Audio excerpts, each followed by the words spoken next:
You know, I noticed over my time playing VSRG and interacting with the community that a person's main skill set do say a lot about them as a player. This is a series I wanted to make inspired on South Smith Stereotype video series, and I do want to make this a series as well, so I didn't mention every single skill set on this video, so just keep an eye out so I can post the second part, okay? Yeah, and before we begin, I gotta give the disclaimer. There's always exceptions to these stereotypes. I'm not saying every single player that plays the skill set is a horrible player or anything like that. It's a video for you to have fun, alright? Let's go.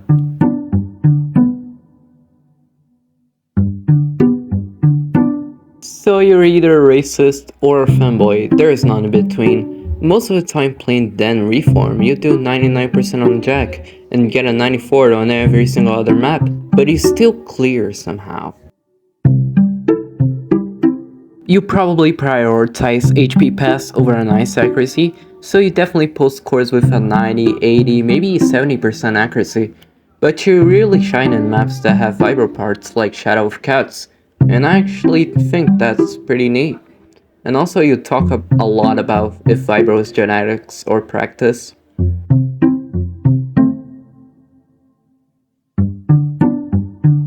So 99% of you definitely practice accuracy, getting a lot of leaderboard score on 3-star maps, and you probably shine a lot on tournaments.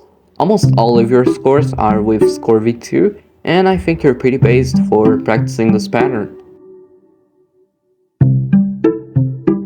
You really like SV maps. Even though you could do better practicing other skill sets, you still play SV because it's really fun to play, and I have to agree on you.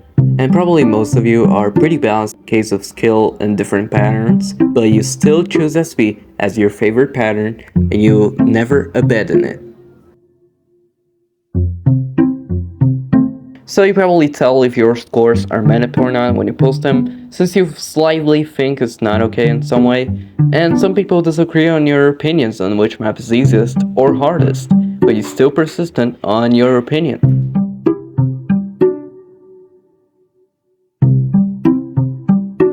You hate Jumpstream. You think a Jumpstream map could have become better as a Handstream because it would be more difficult and more fun.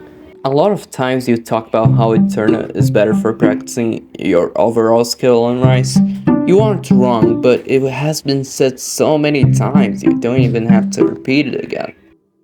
So that should be it for the first episode. I didn't want to make this super long, and I'm also very lazy, so I'm sorry that I didn't mention your favorite pattern or didn't mention like tournament staffers, mappers. I'll mention it in another video, alright? Anyway, thanks for watching. I'll be enjoying my weekend, and you stay hydrated and take care. See ya.